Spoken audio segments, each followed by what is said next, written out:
Hi అండి, welcome to Sandhya kitchen. ఇవాళ వచ్చేసి గవ్వలు చేస్తున్నాను. గవ్వల కోసం 1 కప్పు గోధుమ పిండి, కొంచెం ఉప్మా రవ్వ, చిటికెడు సాల్ట్, కొద్దిగా వేడి చేసిన ఆయిల్ వేస్తున్నాను. ఆయిల్ వేసిన తర్వాత ఇదంతా ఉండలు లేకుండా చేత్తో కలుపుకోవాలి. తర్వాత కొంచెం నీళ్లు వేసుకొని చపాతీ పిండిలాగా చేసుకున్నాము.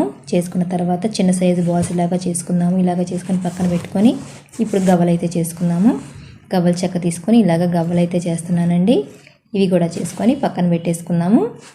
ఇప్పుడు గ్యాస్ ఆన్ చేసుకొని ఒక కడాయి అయితే పెట్టుకున్నాము. ఇందులోకి ఆయిల్ వేసుకున్నాము. ఆయిల్ బాగా వేడైన తర్వాత గవ్వలు వేసుకొని సిమ్లో పెట్టి మంచి గోల్డ్ కలర్ వచ్చేలాగా వేయించుకున్నాము.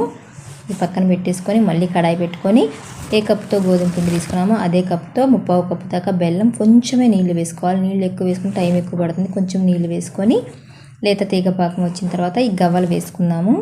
గవ్వలు వేసుకొని 2-3 నిమిషాలు ఉడికించుకున్న తర్వాత గ్యాస్ ఆఫ్ చేసుకుంటే గవ్వలు అయితే సింపుల్గా రెడీ అయినట్టండి. ఈ వీడియో కనుక మీకు నచ్చినట్టయితే లైక్ చేయండి, షేర్ చేయండి, కామెంట్ చేయండి, సబ్స్క్రైబ్ చేయటం మాత్రం మర్చిపోకండి.